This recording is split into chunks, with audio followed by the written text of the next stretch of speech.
This is Our Rough Draft, a podcast, real talk for real relationships. Welcome to Our Rough Draft, where we share real stories from marriage, work, life, and the adventures along the way.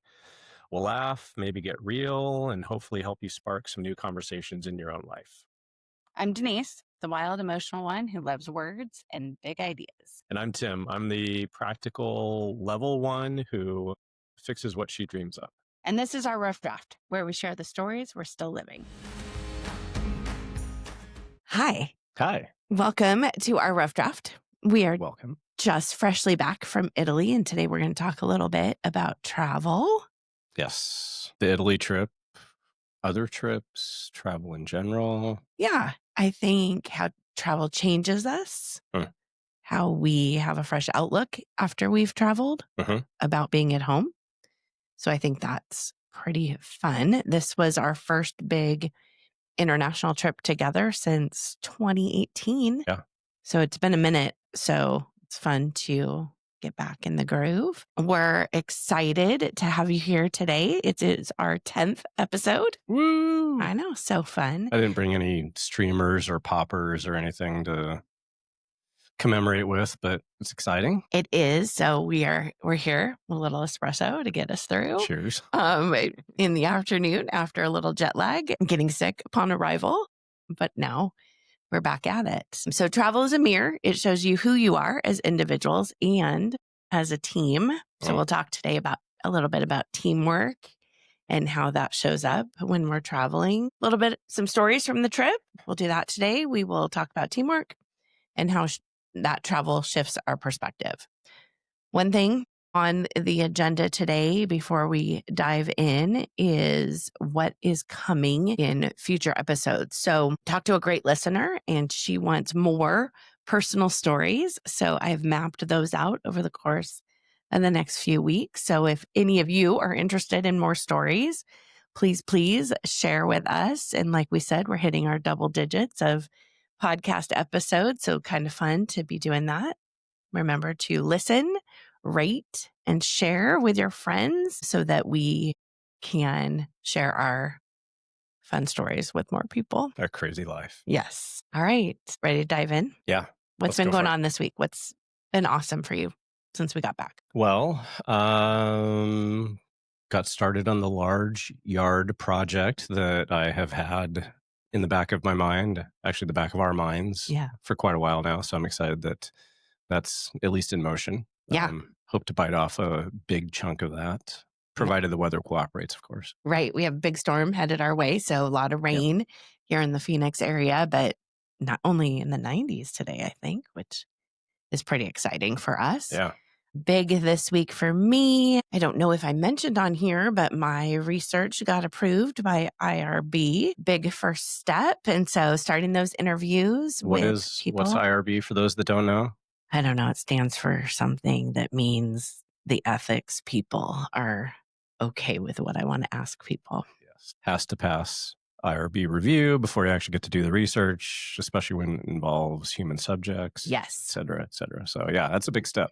This. So pretty exciting. I have my first interview scheduled. So that'll be super fun.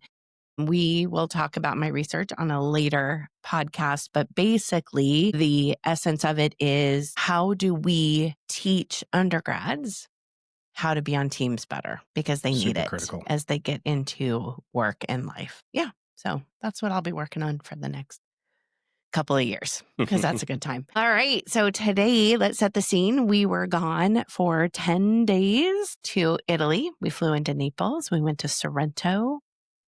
We went to Minori and back up to Naples to fly out.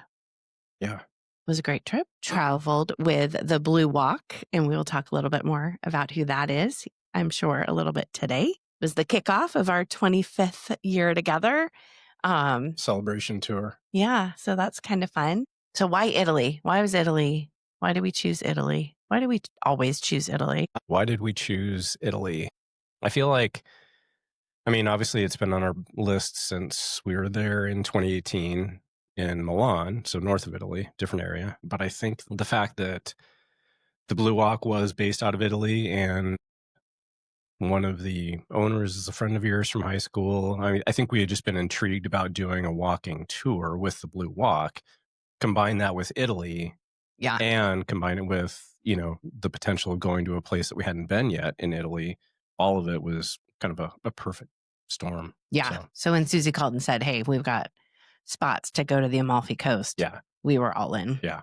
Hard to say no. Yeah, for sure. One word that you would describe the trip as? Incredible. Awakening. One word. Okay. Incredible. What about you? Just lovely.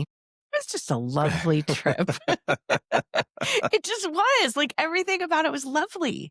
Yeah, it was great. I loved it. Okay, so I don't know. What should we talk about when it comes to this today? I feel like there's so much that we could get into, but let's start. Let me roll back the tape. Mm-hmm. We got off to a horrible start. We didn't get off to a horrible start. The trip got off to a horrible start. Yes, you're right. The trip got off to a horrible start. Yeah.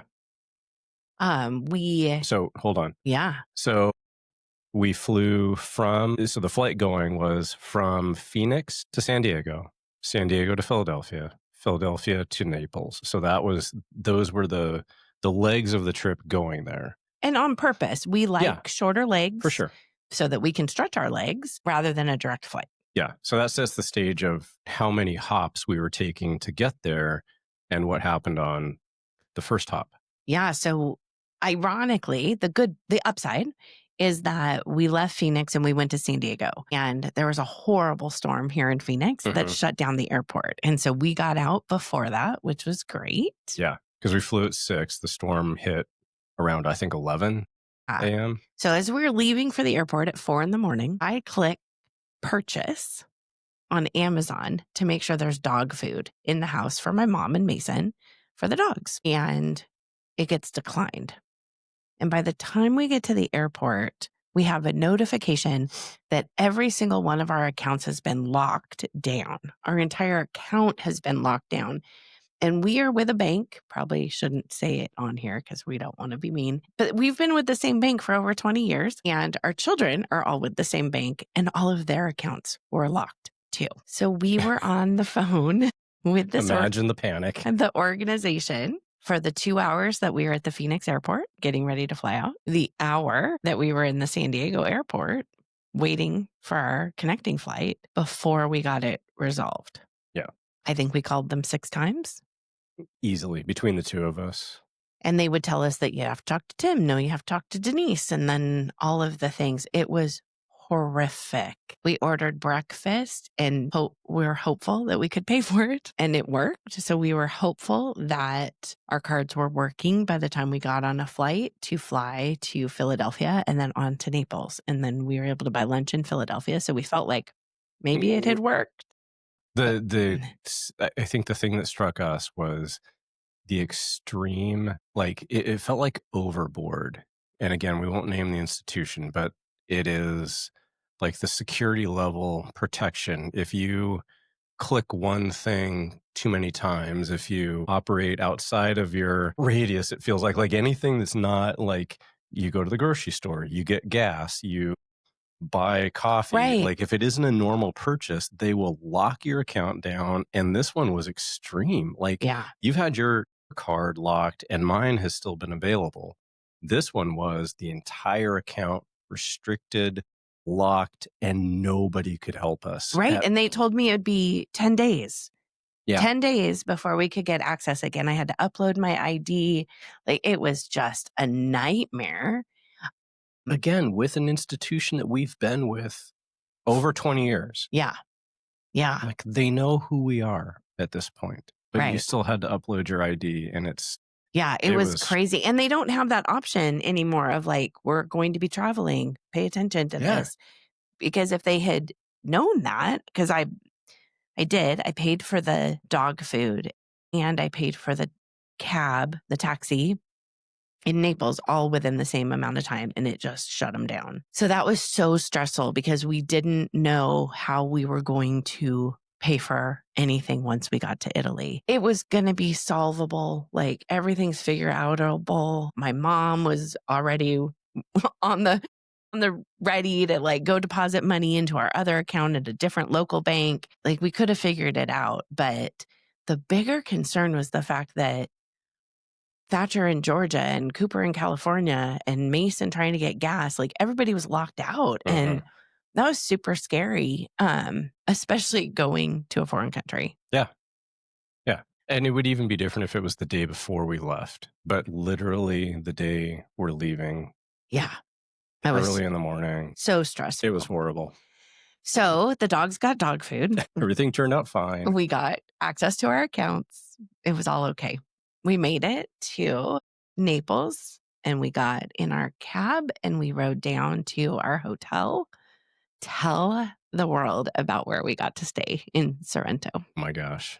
The hotel, the apartment, I don't even know what you would call it, but right on, if you know Sorrento, right on Corso Italia, literally right in the heart of Sorrento. So Sorrento, beautiful town, extreme geography on the Amalfi Coast. I think that was the thing that shocked me the most was it's a coast in name only because it's literally cliffs straight down to the ocean. It's just this extreme landscape and it is beautiful. It is just striking. So all of these little towns dot the Amalfi Coast in areas where people have settled. And so you basically go up and over the mountains and drop down to the coast and you are in these little areas. So the place we stayed, incredible hotel / apartment right on this busy street, right in the middle of Sorrento. Pedestrian street. So you have to like get your bags to the place. And then our lovely little apartment, they were putting in an elevator.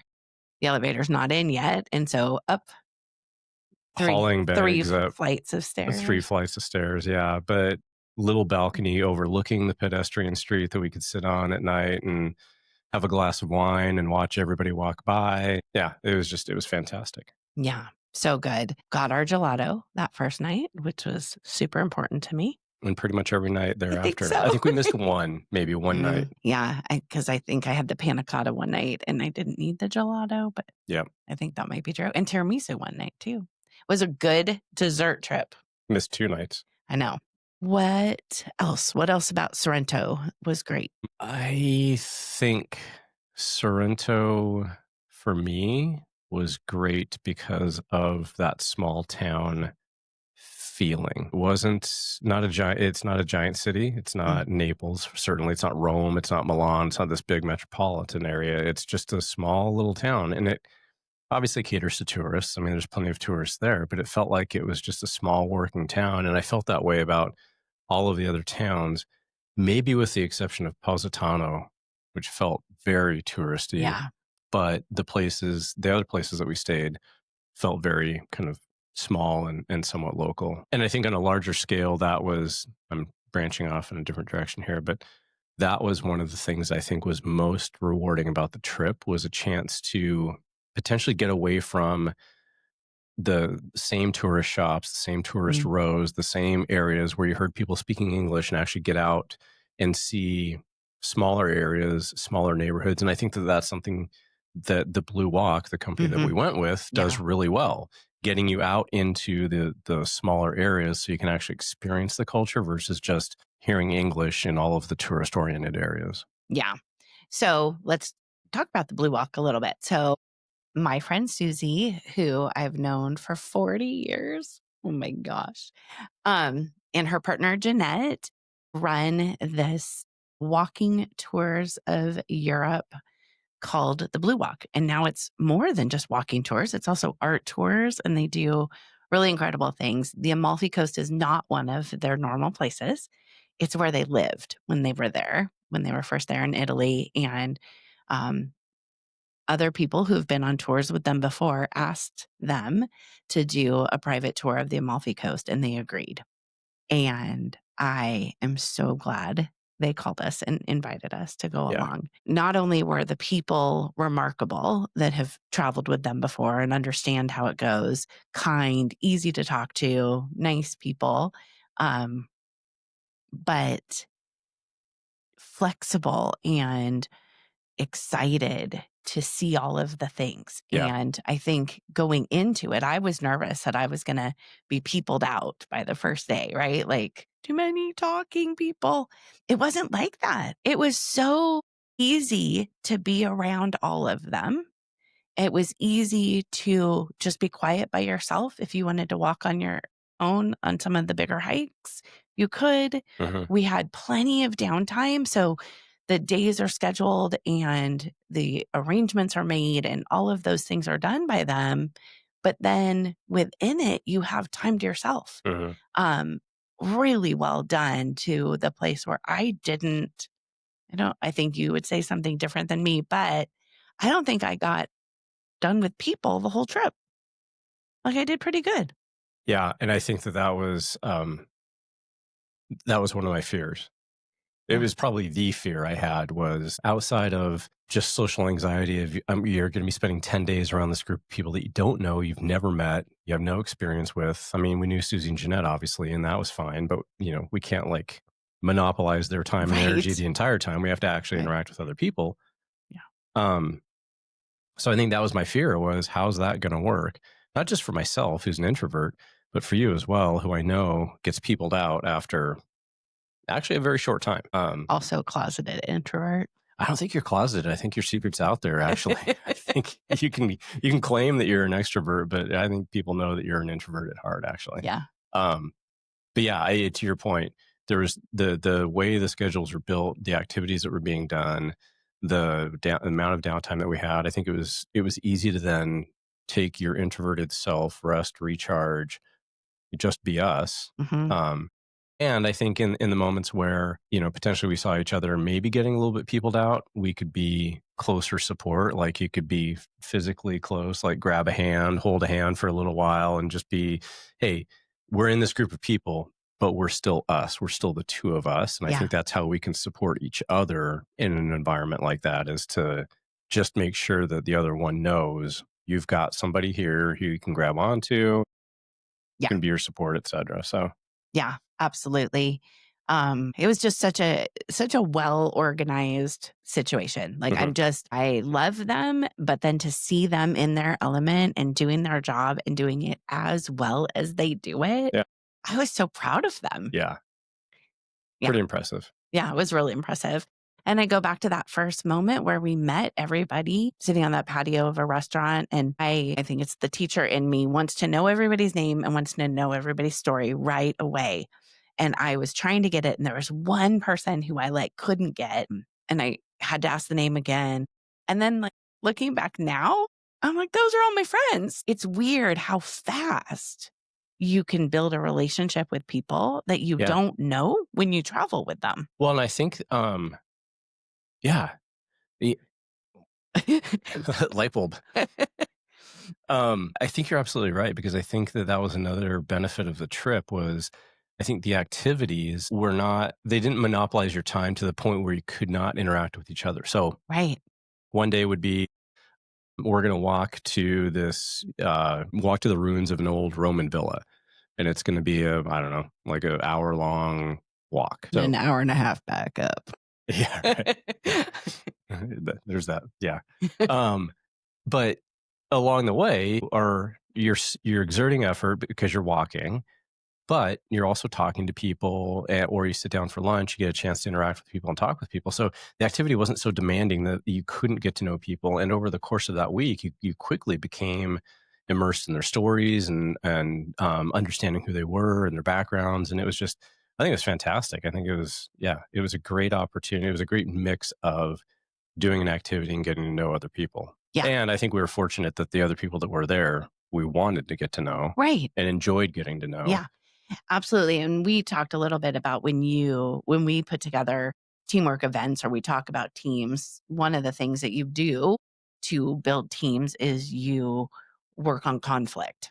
What happens if there's conflict? How do you deal with conflict? Yeah. All of those things.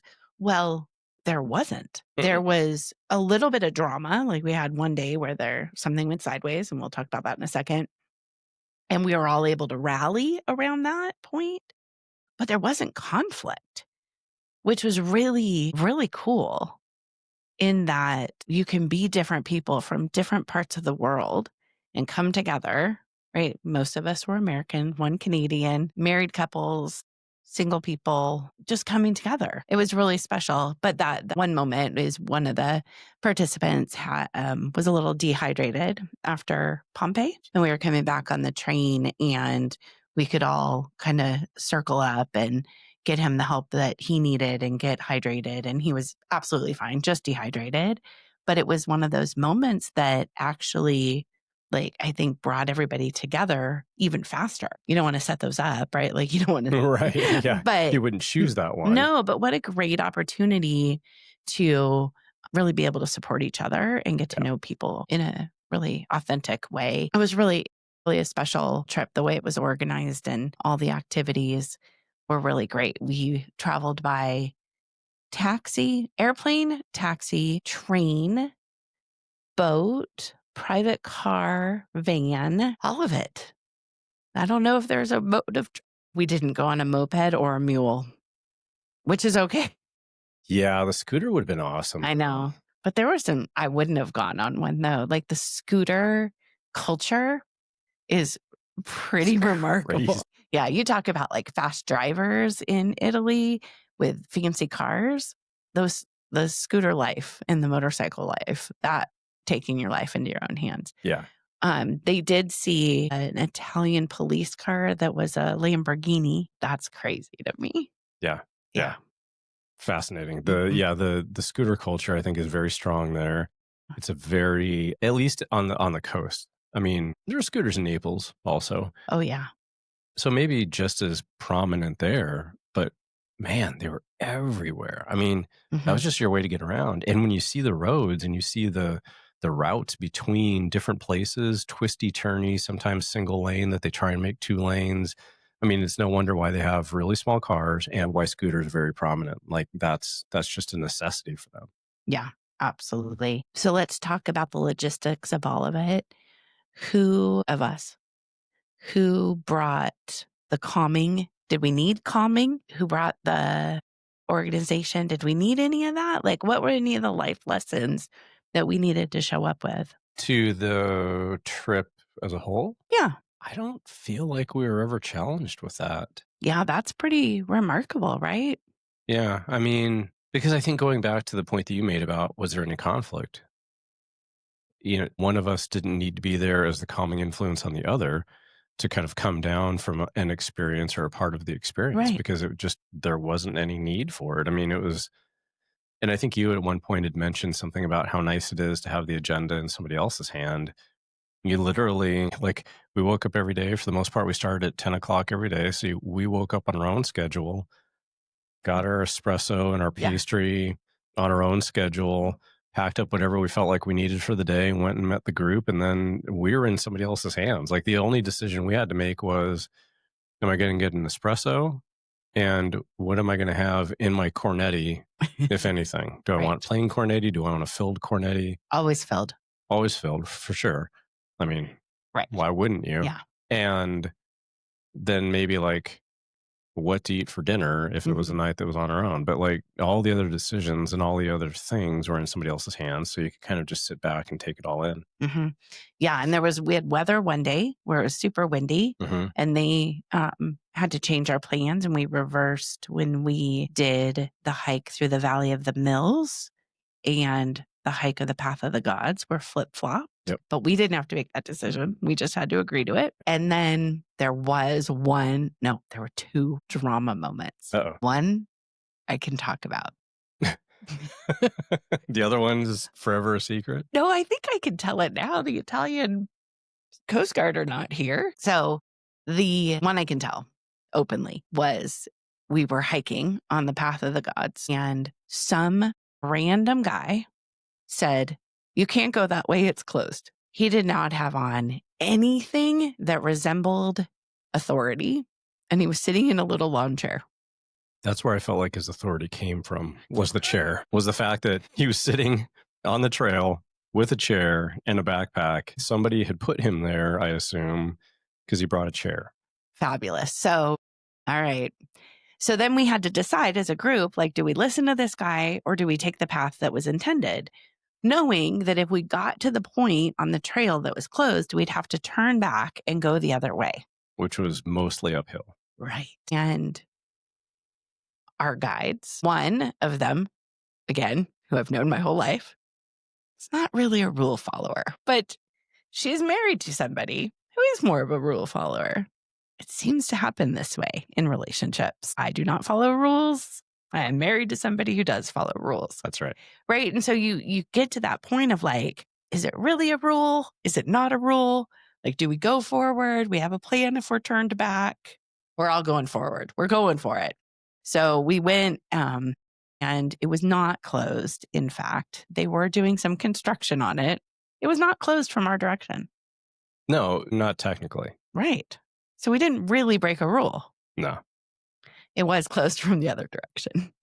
Yeah. With that little gate. Yeah. Yep. But not from our direction. But if you have the opportunity, you should go do the path of the gods, because this section, well, not just because of this, but this is one of the highlights. The section that was closed, they were putting in stairs and like stone stairs and a railing, which I think will make it a much better hike, much safer hike. Much safer, yeah. So that's amazing. We got there at lunchtime, and so the workers were napping, and we could just take their new stairs, and it was quite fine. And it wasn't technically closed from our direction. So all was fine. Yeah. The other story of the drama was we had a private charter from Capri to Minori, and we might have snuck a couple extra people on board, but it was so worth it. Yeah. It was one of the highlights for me, was that sail. Yeah. Yeah. That was a great trip. Just being out on the water, seeing everything there was to see along the coast. The dolphins. Yeah. That swam with the boat and that we got videotape of. There's no such thing as videotape anymore. I don't know why I say that. Video of. Yeah, it was great. Yeah. And we outran the storm. Yep. So Capri got pummeled by rain right after we left. We could see it moving across the island, and then it kind of swept and was following us. Mm-hmm. And then we pulled into Minori. As we were pulling into Minori, it started raining. Yeah, but along the way, we saw the dolphins. I got to swim. Yep. It was pretty phenomenal. Yeah. It was a great day. Lots of bubbles on that ride as well. It was fantastic. So what is your impression of Italy after being in this part of the country? That's a big question. My impression of the entire country? Or of this area? I think it's interesting, and I've heard people talk about it before, and I want to go back and learn more about the history of Italy. You know, not just like the Roman Empire history of Italy, but how did it become an actual country out of all of these different, city-states and areas? Because I think Italy is similar maybe to the United States, although on a much smaller scale. But when you think about the differences between the South and the North, geography, weather, cuisine, culture, I mean, it all is so very different. And I think that only having been in the North before, up to Milan, and being there for a little while and kind of understanding a little bit more about the culture and the cuisine, et cetera, I think the difference between that and the South, or further south at least, with the Amalfi Coast, was pretty interesting. So I think it's just that, I mean, you read a quote earlier, I think before we got on here, about travel is the enemy of prejudice or something to that effect, from Mark Twain. But I think it's real. I mean, I think your mind opens up, you broaden your horizons, you're exposed to other things, you learn stuff. And I think that was all apparent on this trip. So my impression remains that it's a wonderful country, and the people that we've met there are incredible. It's definitely European. There's a little bit of that European, like, not standoffishness, but a little bit reserved, a little bit more quiet maybe than we Americans are sometimes. And I think we commented on that. Like, even without anybody ever saying a word, you could pick out the other Americans in the crowd. Yeah, sometimes in such obnoxious ways. Yeah, sometimes in really bad ways. Yeah. And I think it gives, at least for me, it gives me incentive to not be that way. To, instead of going to a place and expecting the place to mold around me, I want to go to a place and integrate into that place. I want to mold myself into that place and be part of it, so that I'm not just because I don't want to stand out, but because I want to feel the difference. I Yeah. want to know the difference. I want to, get integrated, because that's what broadening your mind is all about. So Yeah. that was a really long answer to a short question about Italy, but I love it. I loved when we walked from Minori to Maori, just the two of us. One of the last days we were there, and we went into what we would call like a comic book store. And there wasn't a lot of English that was going to be spoken that day, because it wasn't the super touristy kind of place. Yeah. We saw a wedding that day. We saw a funeral that day. And then we go into this comic book store, and Mason likes this certain anime, and it was on his Instagram, and I was able to pull it up and show it to the guy who was working. And he got so excited to show me what he had of the character of that story. And we were able to buy stuff and bring it home to Mason. And then Mason was so excited to get it. But I loved that because we could contribute to his business, and we didn't make it about us. Right. And I really love that. I like the 2 cooking classes that we took. Obviously, they cater to tourists because they're sharing their culture, but they were so much fun. Oh, yeah. Just so amazing. So a pizza class, which was just a riot. They were hilarious. Yeah. And then the Golden Dream Farm, where we did pasta and zucchini balls and just lemon deliciousness. But both were just incredible. And I want to go back someday and see the woman at the Golden Dream Farm was pregnant and want to find out if she's having a boy or girl. Like, I just think it's really interesting to just kind of connect with people across cultures. On the train, I met a woman from Australia who is also studying communication or connection and teamwork. We met different people along the way. You just find connections with people. Yeah. Yeah, I think so. Yeah. I think you brought it up, but I think the cooking classes were 2 of my favorite experiences, because again, it was one of them, the lemon focused class at the Golden Dream Farm. We walked to the Path of the Lemons, and so you're literally walking through these neighborhoods past people's houses to get to this farm to have a cooking class and sit down and eat, a big family style meal at a giant table with these people. The other one, the pizza class, we drove to, but you're literally in somebody's house. And to your point, obviously it's a tourist thing. They cater to tourists, but you're getting a chance to interact with, people that live and work in that area. You're getting off the beaten path, out of the tourist shops. I keep saying that, but I think that was really, really valuable to be able to experience truly what it is versus, just sticking to the typical tourist things. Yeah. Not that there's anything wrong with that. I can do that with the best of them. But I think in these smaller areas, you almost have an obligation maybe to experience the reality a little bit. Yeah. I mean, I think if you really want to know the culture of the area, if you really want to learn something different than just what you live, it's important to do that, because it's really easy to just still be us, still be Americans in somebody else's space and not experience what's around you. It actually was disconcerting to me in what's that one called? Positano that you don't hear any Italian. You hear a lot of languages, but very little Italian. It's packed. I can't imagine it in the summer. Yeah. Beautiful. I mean, so freaking beautiful. And crowded, touristy, like Catalina times 10,000. And I love Catalina. And I would want people to come to Catalina and experience it, not just experience each other. Yeah. Yeah.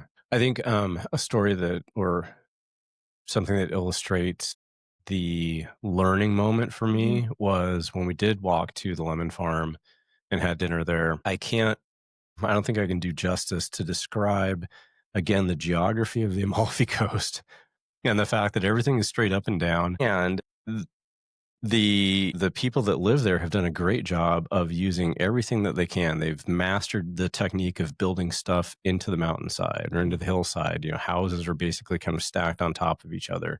Terracing the land, which isn't a new concept, but terracing the land to use it for agriculture. But all of that, I think, creates enough complexity where I looked at it, and this is probably something about me, but I was looking at it with a practical eye of, well, where do you park your car? How do you get groceries up here?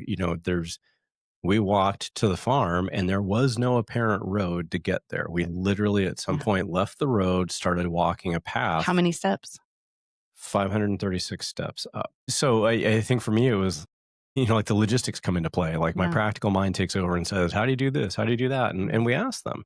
And they answered very honestly. I mean, like the majority of stuff they don't need. I mean, we were there and we made our own pasta using eggs that they had from the chickens that they raised on the farm. And, they get flour every once in a while. Like the logistics are just different and the way of living is different. And you make do with much less than I think we do. Houses are smaller, roads are smaller, cars are smaller. Like there's just more of I make do with what I have versus I have to have everything else. I have to have big, wide streets that are, straight to my front door and a giant house that has all my stuff. Like you just have a chance to learn, I think, a really different way of living. And that was valuable.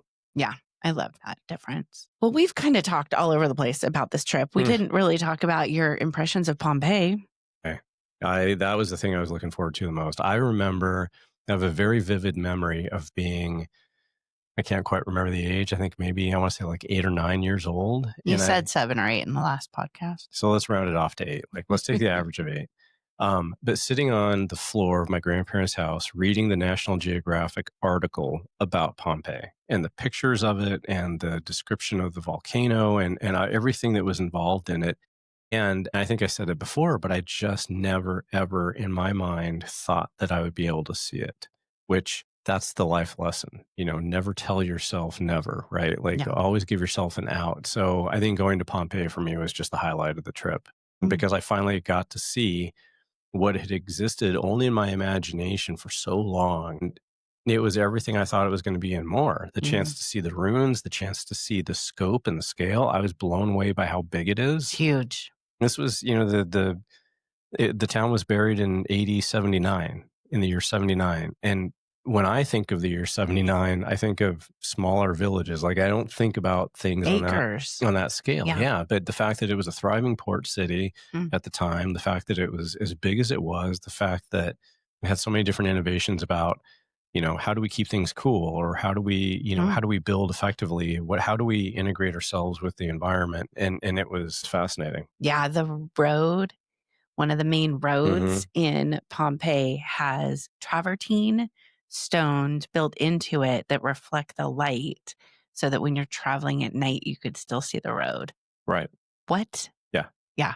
Unreal. Yeah. I mean, the innovation, the ingenuity, it was fascinating. So the chance to see it, I think was definitely a highlight for me. Yeah. I think for me, the highlight was the Path of the Gods.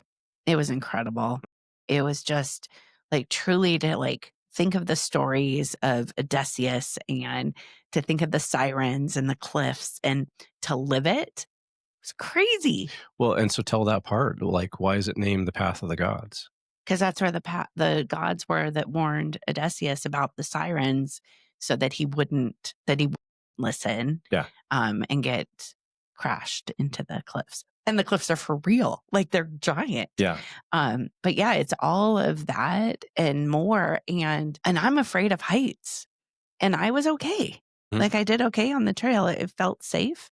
It felt like when it was cliffy and it was super droppy and you were screwing around, I was like, no, thank you. Back to the side. I don't think I was screwing around. I think once or twice you were screwed around. Maybe not. Potato. But yeah, it was just an amazing trip. And I feel good to be home. We were both ready to be home, like so ready to be home, be in our own bed, be in our own space, be with our people. They then greeted us at the airport with a big welcome home sign, which was awesome. What were you going to say? Well, I was going to say that I think, to your point, you're the vacation's been great when you're ready to be home. Yeah. It had nothing to do with how great the vacation was. And we said it multiple times, but every day on the trip felt like 2 days. We got At so least. much out of that trip between the activities, the things that we did on our own, the places that we saw. I mean, we were worn down. I mean, we were walking 15,000, 20,000 steps 20,000 a day. steps a day. So lots of activity, but yeah, it was time to be home. And yeah. Where do you want to go next? I would love to spend time in London, but to use it as a base. Like I would love to be able to say, could we take 2 weeks, stay in London, a month? Yeah. I mean, if we're going to let's dream big, right? 3 months. I don't know, but I would love to explore England. To include Ireland, Scotland. Like I'd love to take time to explore that area. And then the good folks at the Blue Walk mentioned potentially Switzerland, not next year, but maybe the year after. So maybe that gives us enough time to save our nickels and dimes for another Blue Walk adventure in Switzerland. The Dolomites. Or the Dolomites, yeah. So, I mean. Or Greece. They're in Greece this week, and I keep looking at the pictures, and I'm going to be back there with them. Yeah. Yeah. Yeah. So, we're going to wrap up for today because the Mariners play here in a few minutes. Go M's. Go M's. We are so excited to see how that turns out. And so we have to wrap it up and move on with our day. But what has been something, it's been hard since we got back. We did get sick when we got back, but what has been something that you have noticed about being home that feels good? I think the comfort and the routine. It's hard not to be in your own space sometimes. It's hard not to just be able to reach for something and have it where you want it and where you need it. I think we do a pretty good job when we go on trips. You've really gotten me into the habit of unpacking. Got to unpack. If you're there for more than like 5 minutes, you got to unpack the bag. You got to put stuff away. You got to get comfortable in the space that you're in. And I think we did okay with that, but it wasn't quite as intuitive. So noticing that when you get home, you just have a comfort there and it just feels like your place.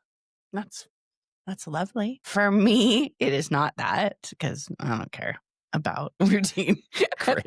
You don't care about comfort and space and no, comfort's good. Routine. No, I rebel against routine. I'm not saying routine. I'm just saying like I hear you. When you go to reach for the cereal, it's in the spot that you expect it to be. Yeah, but I want to reach for a croissant or more than I want cereal. What I love happened this morning. Mason was downstairs. I was upstairs. You were talking to him, I think, in the kitchen. He was leaving for volleyball practice and he just yelled up, "All right, bye, Mom. Love ya." I just love that. Like, I just love being with my people. So yeah, that's true. It was hard being in a different time zone. That the only one time of the day that I could interact with them. Yeah. And they were maybe busy at that time. But yeah, so that's nice. It's nice to be able to be with your people. So we're going to go live tweet to each other while we watch the Mariners. Fingers crossed that all works out for the better for the M's. Let's hope it all works out. So thank you for being here. Thanks for listening in. We're glad to be back. Yeah, indeed. Thanks for listening, everybody. Thanks for joining our rough draft.